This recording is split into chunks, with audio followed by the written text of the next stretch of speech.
웅천 외성의 재발견과 활용 방안. 안녕하세요. 조광호입니다. 외성에 대해 시민들은 왜군이 남긴 전리품으로 치욕적인 역사의 산물이라 하여 일제강 전기를 거치면서 부정적 이미지가 많습니다. 전국 외성 현황을 보면 한반도 동남해안에 31개 외성이 있습니다. 부산 11개, 경남 17개, 울산 2개, 전남 1개가 있으며 이 중 진해에 4개 웅천, 앙골, 명동, 자마 외성이 있습니다. 진해에 가장 많은 외성이 있는 것이죠. 그나마 제대로 된 흔적을 볼 수 있는 곳은 웅천 외성과 앙골 외성입니다. 진해에는 웅천읍성과 웅천 외성, 앙골 외성이 있습니다. 또한 지금은 흔적이 별로 없지만 명동 외성과 자마 외성이 있던 곳이고 조선 최대의 무역항이었던 제포외관도 있던 곳입니다. 외성은 임진왜란 정유재란에 집중 축성되었고 울산, 순천, 남해안에 31개를 쌓아 전략 요충지로 삼았습니다. 본성 주변 지성 배치 한일 축성 교류의 역사유적 가치와 치욕의 유적이기도 합니다. 97년에는 문화재 등급을 낮춰 묘지농경지 활용 등 사실상 방치되었지만 강제 동원된 조상들 피땀 서린 곳이기에 학계 등에서는 보존 활용 방안 마련해야 한다고 강하게 주장합니다. 순천, 사천 외성 2006년도부터 외성 복원하고 있습니다.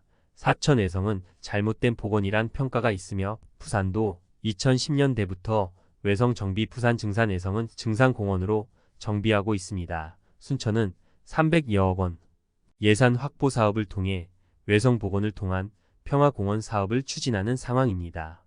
순천 외성 복원 전후를 보면 확연히 달라졌습니다. 순천 외성은 고니시 유키나가가 호남을 공략하기 위한 전진기지 겸 최후 방어기지였습니다. 검단산성은 조명연합군이 왜군을 격퇴한 곳이며 현재 정치인과 지역사회에서 적극 추진하여 311억 원 정도의 사업을 추진한 상황입니다. 순천평화공원 계획안입니다. 외성을 시민들이 휴식을 취하면서 역사를 배울 수 있는 곳으로 활용하고 침략의 역사를 통해 평화의 소중함을 알릴 수 있는 공원으로 활용해야 합니다. 진해는 구도심의 일제유적과 동북권의 임진왜란 유적이 결합한 평화공원 시너지가 있어 진해 이미지를 평화로 탈바꿈해야 합니다. 조선인 포로수란에 대한 스토리 활용하고 외성 축조에 동원된 조선 민초의 피눈물을 체험하고 습득할 수 있는 공간 조성이 필요합니다. 또 관광객의 이목을 끌 수 있는 꽃길 조성도 필요합니다. 순천평화공원 조감도입니다. 순천평화공원에 들어설 평화광장.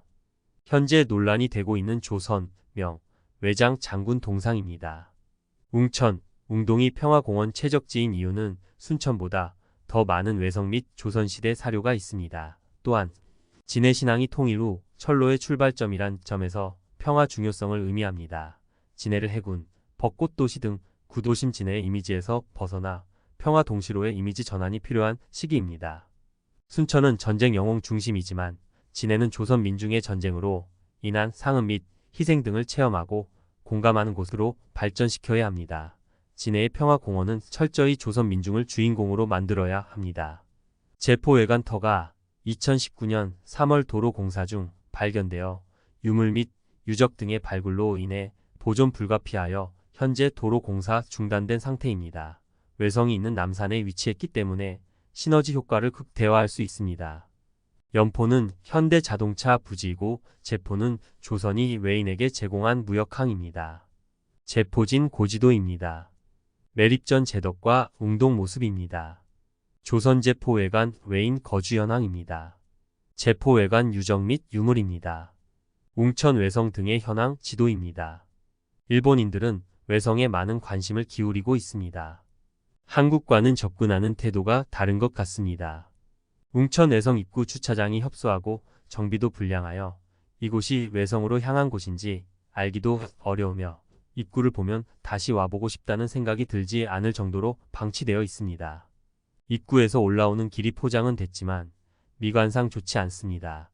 깔끔한 포장이 필요하고 주변을 정비할 필요성이 있습니다. 허름한 포장 도로가 끝나면 비포장 도로로 연결되어 있습니다. 산 중턱 공터인 이곳엔 조선인 포로수란 조형물 등을 설치하면 좋겠네요. 임진왜란 발발 다음해인 1593년 고니시 유키나가 군에게 포로로 붙잡혀 진해, 웅천 외성에서 일본으로 끌려간 수란이라는 조선인 소녀가 있었다. 일본 이름으로 오타 줄리아이며 포로 상당수가 천주교 신자가 되었는데 그 중에 한 명이다. 그녀는 고니시가 처형당한 후에도 도쿠가와 이에야스의 시녀가 되기도 하였다. 하지만 천주교 신자인 것이 발각되어 배교할 것을 강요당했지만 거부하여 40년 유배 생활 끝에 일본에서 생을 마감하였다. 삼체 여자 수란의 고백. 이 나라에 내가 내 발로 왔다면야 고향이라 생각할 수도 있겠지요. 그러나 나는 무도한 싸움 때문에 붙잡혀 끌려온 희생자예요. 아무리 애정을 베풀어준다 하더라도 잡혀온 사람들에게 고국으로 돌아갈 날이 오지 않는 한 이 나라는 원수의 나라일 뿐이지요. 이 나라를 어떻게 고향이라 생각할 수 있겠어요. 중턱을 지나면 다시 비포장 등산길 테크로드 검토가 필요합니다. 주변 공간 정비도 필요합니다. 테크로드 길과 주변 수목에 대한 고민 필요한 시점입니다. 외성 흔적이 보이지만 전혀 정비가 되지 않은 모습입니다. 외성 옆을 둘러보는 산책로 조성 필요합니다. 지금은 겨울이라 풀이 없지만 5월부터 10월까지 잡초밭으로 변모합니다. 무너져 내린 성벽이 보입니다. 이 공터의 조선 민초의 외성 축조 과정의 체험 공간 조성 및 포로 감옥 등을 재현하면 좋겠네요. 전망대 설치하면 나름대로 괜찮을 것 같습니다.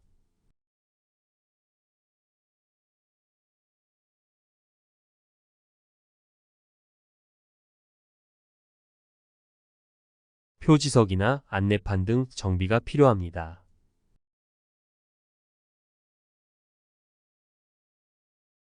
조선은 외와의 평화를 위해 제포외관 조성하고 명과 외의 전쟁터로 조선이 활용되었습니다. 전쟁에서 가장 큰 피해자는 조선 민중입니다. 현재도 미중 패권 구도에서 한반도가 대리전 양상으로 활용되고 있습니다. 따라서 통일의 필요성을 부각시켜야 통일 후 대륙철도의 진해가 동북아 출발 지점이기에 평화공원의 의미가 더욱 필요합니다.